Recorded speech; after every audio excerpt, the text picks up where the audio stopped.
Hey everybody, welcome back to History Student Reacts. Today we'll be watching Simón Bolívar Part 4, Defeat is Not Surrender by Extra History.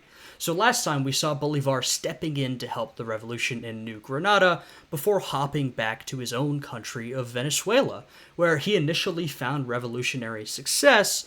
Unfortunately, the country soon devolved into a bloody civil war, and Bolívar was forced to once again flee his home country. Now, before we get into this episode, I'd appreciate it if you guys would leave a like, subscribe, and check out my Patreon, which is linked down below. Now, with all of that out of the way, let's jump right into this reaction. Again, Simón Bolívar retreated to New Granada to reignite the revolution. But New Granada was not the place Bolívar had left it. The state had fatally fractured. Much of the country was controlled by a man who had violently opposed Bolívar's expedition to Venezuela.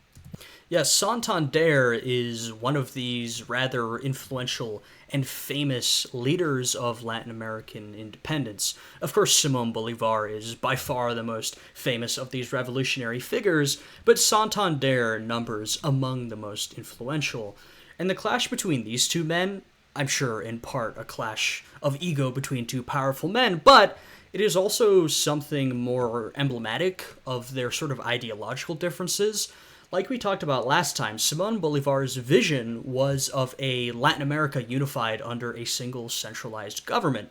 This could often put him into conflict with these leaders of individual nations, right? Who were concerned with their own affairs, concerned with their own country, and often were not interested in helping Bolívar achieve his grand continent-wide vision, right?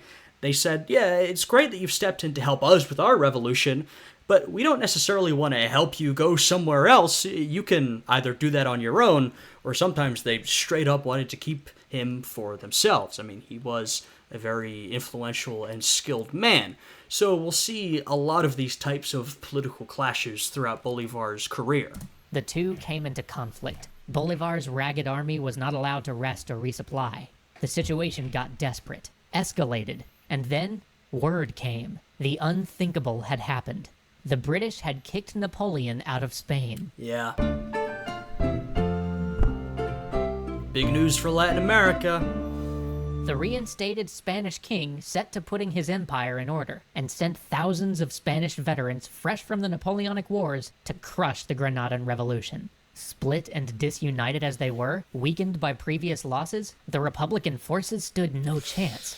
Disarmed and penniless, Bolívar made his escape to Jamaica, where... You know, last time we talked about how a lot of these exiled revolutionaries fled to British-controlled Curacao. British-controlled Jamaica is another place that a lot of these Latin American revolutionaries fled when they got themselves into trouble. He would spend the next 2 years.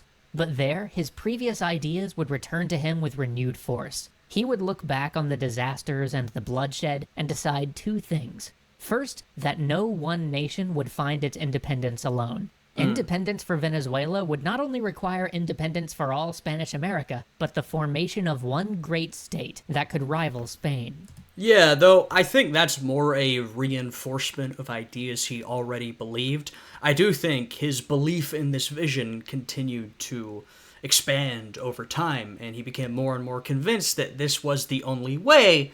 But I do think this is something that he already held as true. This was really one of his sort of main goals, right? He wanted to build this unified Latin American state. And second, that to do so, he must also get rid of internal divides. Yeah. The fact that the Creoles, the Africans, the mixed-race population, and the Native Americans were all at one another's throat made any revolution impossible. Yeah, I mean, this is a big problem we've seen with these revolutions so far, is that many of them were led by these sort of elite white men who oftentimes did not look out for people different than them. And that is particularly a problem when you're talking about countries where the population was plurality or sometimes majority non-white. I mean, it was enough of an issue in, the American Revolution where, well, it depends what state you're looking at. I mean, in some states, the slave population actually was matched or was pretty close to matching the white population. But overall, there were a lot more white settlers than there were black enslaved people and black freedmen in the young United States. And even then, the question of race and slavery was a big, big issue. Now we're talking about a situation where, like I said, the population is plurality or even majority non-white. There's especially a big mixed population in a lot of Latin American countries. And so if your revolution is a revolution of the elite, a revolution of the minority, that's going to face a lot of issues, right? And this is something that absolutely had to be overcome. And I think Bolivar is slowly starting to learn that. It made any attempt to form a republic descend into anarchy and civil war. But his reverie was disturbed by an attempt on his life. Yeah. His manservant, in the dead of night, crept into his room and stabbed over and over and over again the man sleeping in his hammock.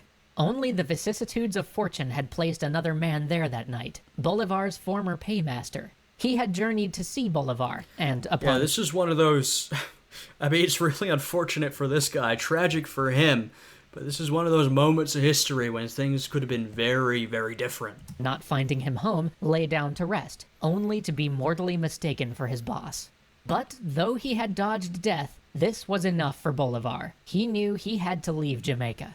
This time he made his way to Haiti. Well, yes, and he also had some interesting people to meet in Haiti. He at last found the support he couldn't raise anywhere else. But it came with a price. Haiti had been a slave colony. It had become free through its own revolution, won by slaves who rose up and declared the land their own. Now their president offered to arm Bolivar if he would set the slaves of Spanish America free. Yeah, so this is a really interesting situation, and this actually falls more closer to my area of expertise. So I think I'm gonna whip out some of the primary source documents for all. I know I don't usually do this, but I think it's interesting. It's something I do know about. And by the way, you can find these documents in the Haiti Reader. I'll link that down below, but if you have an account on JSTOR, you should be able to access it, which is great because there's a lot of great primary source documents. But we can see some letters here between Bolivar and the President of the Republic of Haiti, Alexandre Pétion. Now, the situation in Haiti, we're talking, it's like very, very late 1815 into 1816, is that Haiti is a country split into two. It's a country that has fractured and had its own civil war after independence, a common theme here. In the north, you have the Kingdom of Haiti, ruled by King Henri Christophe, and in the south, you have the Republic of Haiti, ruled by President Alexandre Pétion. I will say both of these men were rather authoritarian characters. Don't let the distinction between the Republic and the Kingdom fool you, though Christophe's Kingdom of Haiti was more sort of openly aristocratic. Anyway, these are complex characters. You know, there's a whole lot to talk about that I'm not going to get into here. Essentially, Bolivar visited Pétion, and they chatted, because Bolivar needed all the support he could get, and Pétion offered him support. Primarily, he gave him a ship and some guns, which is exactly what Bolivar needed, but like they said, his price tag, what he wanted in return, was for Bolivar to set free the slaves he encountered as he was bringing independence to Latin America, right? That was the trade-off.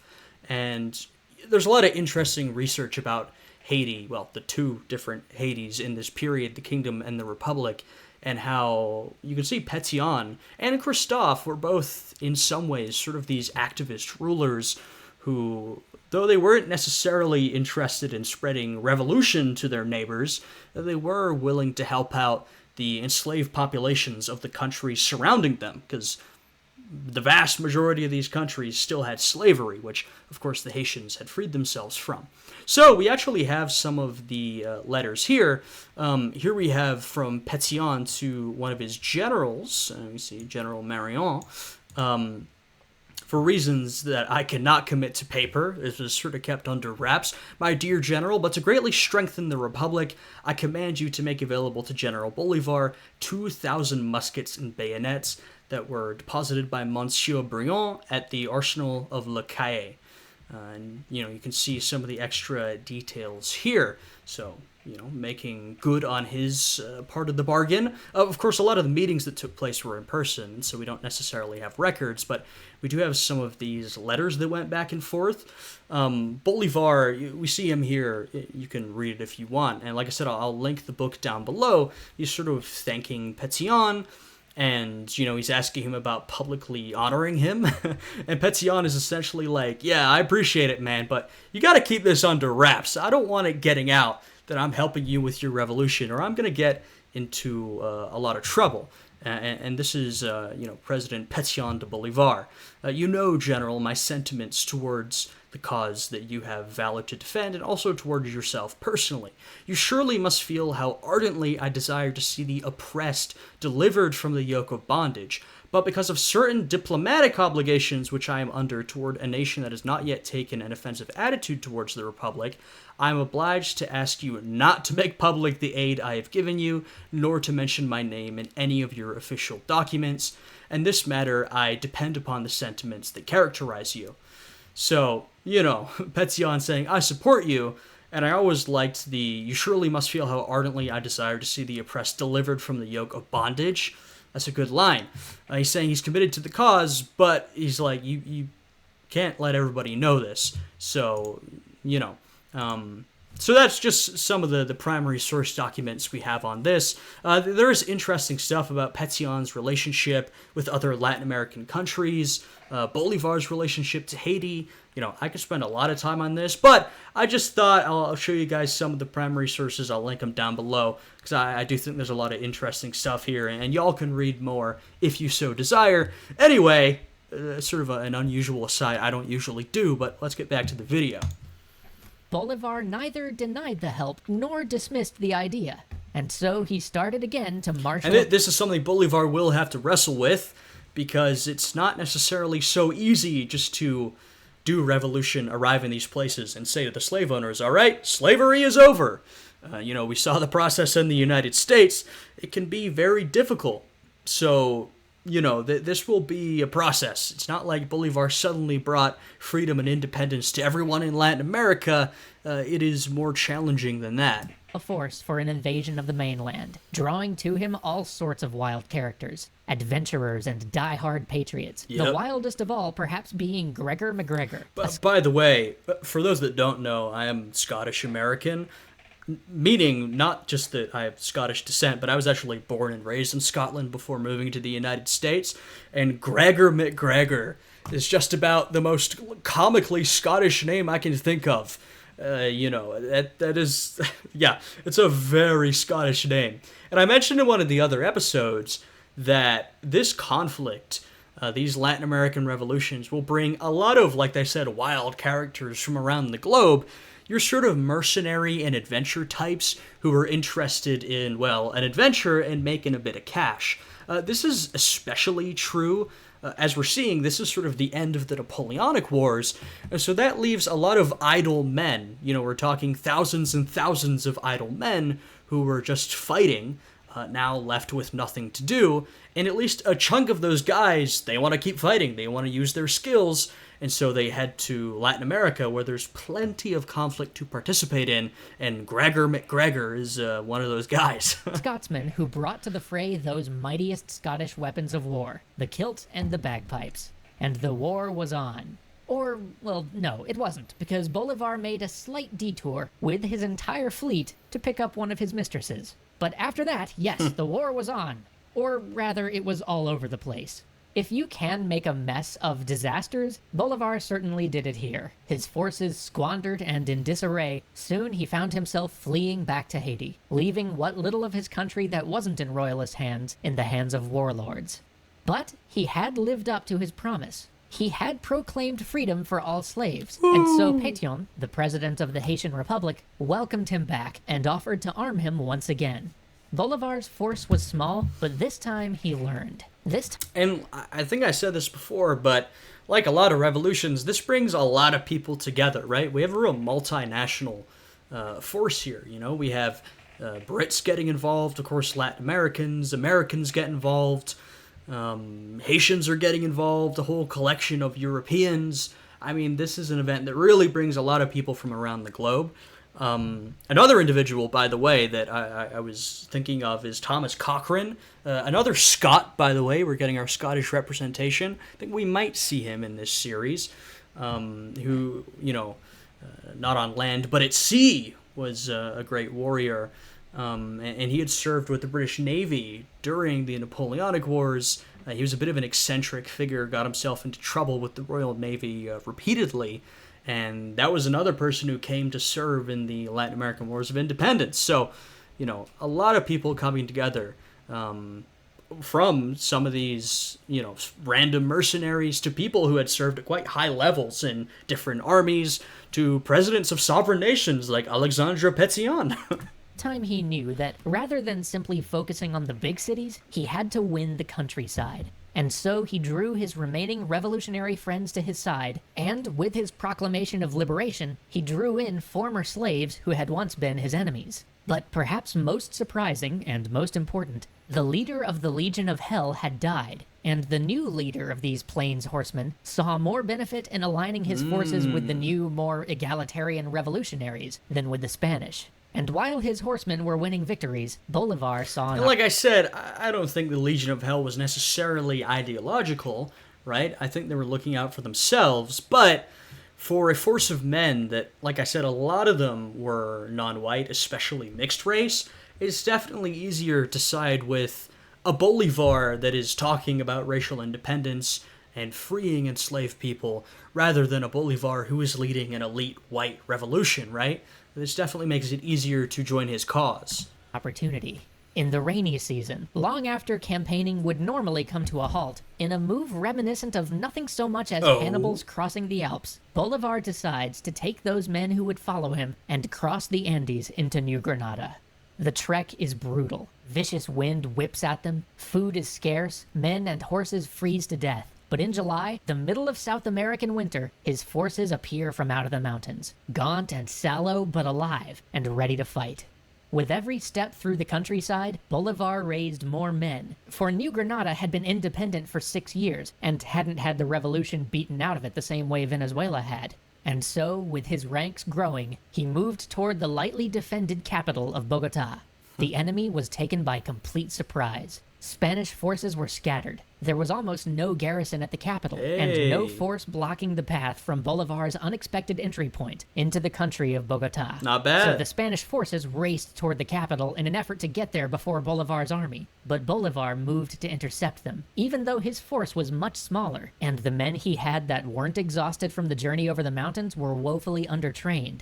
But his speed and tenacity won again, and in battle after battle, he overtook and surprised Spanish forces. In this era of warfare, remember, we are coming off the end of the Napoleonic Wars, and so this is an era in which speed is supremely important. Now, of course, if you're offering me a force of sort of undersupplied, mostly peasants, or a force of well-trained men, I'll take the well-trained men, right? I'm not saying that that was an advantage for Bolivar, but the fact that he was able to be so quick and decisive, that absolutely worked in his favor. Crushing the Spanish will to fight. At last, he captured Bogotá. The Spanish viceroy had fled, and he'd been in such a hurry to escape Bolivar's onrushing army that he'd left the treasury behind. Well, there we have Spain losing some gold right there, not to mention that once again, talking about the end of the Napoleonic Wars, that was not a super great time for Spain. Their country was invaded and occupied for years. A lot of their treasure, loot, and art was stolen by the French marshals. So, they had just come out of this very bloody period of their history. And so it's pretty difficult to go from that straight into fighting these revolutions that are popping up in your colonies. They were not necessarily the best armed or supplied, and especially money was pretty tight. So this is a difficult situation for the Spanish Empire to deal with. And the armory stocked. Bolivar, at last, had the resources he needed to wage the campaign that he had always envisioned. Some time ago, he had given in to the democratic clamor of the people, and had at last established a Congress. Now he summoned them to the recaptured capital. He wanted to set in motion the first part of his bold plan. he called on them to establish the nation of Gran Colombia. And so, on the 17th of December, 1821, Gran Colombia... We've gone a couple years, you might notice. This was a process that took years of fighting, but we finally have Gran Colombia, Simón Bolívar's nation. We are going in the direction he wants, right? He wants a unified Latin America. This is by far the closest he's ever gotten, right? This is so far a high point in his career. Now, hey, we've got a couple parts to go, but Bolívar is really on track to achieving his goals here. Was formed.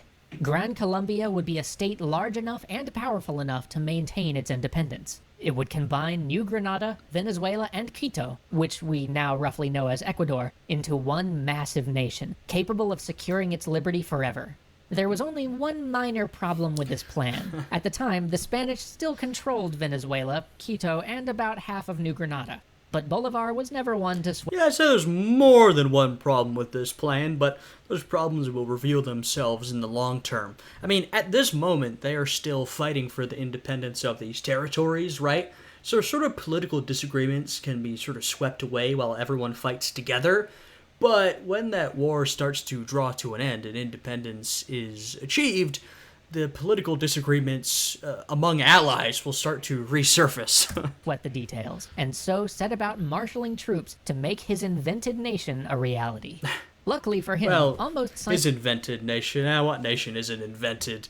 Y'all should read some Benedict Anderson Imagined Communities. Simultaneously, a revolt flared back up in Spain, weakening the king's ability to reinforce his American colonies and pulling Spanish attention away from colonial affairs. With this news, one of Bolívar's great enemies, the Captain General of Venezuela, the man who had been called in to so violently and brutally put down the colonial revolt and reestablish Spanish rule, asked to be recalled and left the Americas forever. One by one, the rats were leaving the ship. And so, at last, Bolívar once again swept back into his home country. But you see a lot of repetition from Bolívar's story. He flees, he goes back, he flees, he comes back. But, like I said, this is a man with some serious drive. He's willing to face those ups and downs if it means achieving his goals. For the first time in his life, he was leading a larger, better armed force than that he faced. And this time, his men carried with them a sense of victory. A sense that was realized at the Battle of Carabobo on the 24th of June, 1821. Bolívar had caught the Royalists on the road from Valencia. It was to be the decisive fight. The Spanish drew up and pushed the Republican forces hard. The line wavered, but the British Legion held firm, and the rest of the Republicans regained their confidence. Then Bolívar's cavalry swung in. The band of horsemen the Royalists had with them simply vanished from the battlefield. The loyalties of the local horsemen had long since changed, and Bolívar's lancers tore through the Spanish line. Soon it was over. Spanish power had been broken. The last Royalists wouldn't be pushed out for 2 more years, but with the victory at Carabobo, Venezuela finally, truly became free. But Gran Colombia wasn't done yet. Quito had been undergoing a slow and grinding revolutionary campaign. Yeah, as you might notice, this revolutionary process takes a while to complete. I think you gotta remember, we're dealing with many different interconnected revolutions, rather than, say, the American Revolution, which was essentially one revolution. I mean, we had 13 different colonies, and, there was differences between them, but in that case, we're talking about one united revolution, versus, in this case, of course, we have Simón Bolívar trying to bring them all together and connecting them, but essentially, we are talking about many different revolutions, and we're just looking at Gran Colombia here. This is going to go far beyond Gran Colombia. So this is a process that takes, years and years of fighting, and is sort of a revolutionary movement that, as you can see, sort of slowly builds over time. Campaign for about a year, and it looked to be at somewhat of a stalemate. The men, material, and supplies of Gran Colombia were about to change all that. Yes, Bolívar was sending someone else weapons and troops. Revolution indeed. By the middle of 1822, in a dramatic battle 3,500 feet above sea level, the question of Quito was decided. Here too the Spanish were repulsed, and here too the local populace overwhelmingly proclaimed their desire to join Gran Colombia. But Bolivar's work was not done. The Royalists still had a stronghold on the continent. They still held the territory of Peru. Bolivar quickly got himself declared dictator of Peru, which is a little awkward because he's already president of Gran Colombia, but hey, why let your current job as a democratic head of state get in the way of a good dictatorship? Yeah, and I will say, the title dictator, it did not hold the sort of baggage it holds today. Dictator is seen as a profoundly negative title today, but the term originates with the Roman Republic, where a dictatorship was a temporary position of enhanced power given to an individual for a temporary period of time, and they would usually give it up. So it doesn't have all the negative connotations it has. So, maybe remember that. But it is, I do agree, still awkward to be president of one country and then essentially appointed leader of another. Now, it's not for Bolivar, because his goal is to bring all these countries together. But like I said, not everybody views it that way, right? A lot of people are not so thrilled about that. They want these different countries to be independent. And, some people at this point are starting to feel like, all right, like, Bolivar's great, but we don't actually have to do the unifications thing, right? I mean, I don't want him ruling over the entire continent. I want to rule my own country. So this is a big political problem that will be faced in the coming episodes. As such, he galvanized the efforts to throw off foreign monarchy in the country. Then he fell dreadfully ill. Uh-oh. The army was plagued with revolts and counter-revolts. Large sections of the fighting force changed sides and then changed sides again. But as the disturbances in Spain grew, and the king rolled back all the policies made by its short-lived constitutional government and declared his power absolute, it only further fractured the royalist cause in Peru. This wasn't lost on Bolivar, who, while recovering, started another campaign against the royalists, knowing full well that, with access to the resources of his newly formed Gran Colombia, all he had to do was wear the remaining forces down. It all came to a head when he had a large royalist force contained in the mountains. The royalist position was supremely defensible, but Bolivar knew that they didn't have the supplies to survive in the mountains long, so all he had to do was wait. And wait he did, until the royalists finally attacked out of desperation. But the very things that made their position so good for defense hampered their every move. Their units were raked with gunfire as they tried to clamber down the mountainside. Their unit cohesion was disrupted. Order was hard to maintain. As the sun passed its zenith, the royalist viceroy was captured. It was clear their lines were starting to disintegrate. Terms were offered, terms were accepted. Peru, too, was now free. Join us next time as Bolivar offers to bring Peru into Gran Colombia, and with the war over, the real work of state building begins. Yeah, and hey, you thought the war was difficult? Why don't you try politics? No, I mean, Bolivar's been doing politics this whole time, but like I said, when the immediate threat begins to disappear, this is when political allies begin to quibble, and much more than quibble, there is some very serious disagreement over the future of Gran Colombia, the future of Latin America, really. These revolutions are happening. Bolivar has a particular idea for the future, but I think we will find that, especially over time, it's not incredibly popular. Not to say, we talked about before, we're sort of dealing with the spectrum here between people who want centralization, Bolivar's the leader of that faction, and those who want decentralization. And there's a lot of different positions you can have along the spectrum. So this isn't me saying that everyone was firmly in favor of full decentralization, but most people were not into Bolivar's extremely centralized system.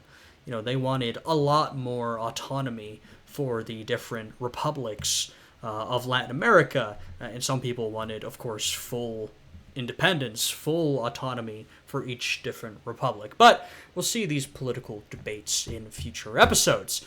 Another good episode of this series. We even got to go over some Haiti-related primary source documents in this one, so that made me pretty happy. Not, like I said, not something I usually do, but I literally had those on hand, and I was like, all right, I know we're going to talk about Pétion at some point, so let me bring those up when I get a chance. So, there you go. Anyway, if you guys enjoyed this one, I'd appreciate it if you leave a like, subscribe, all that good stuff. I hope you guys are having a good day today, and I'll see you all again next time. Goodbye.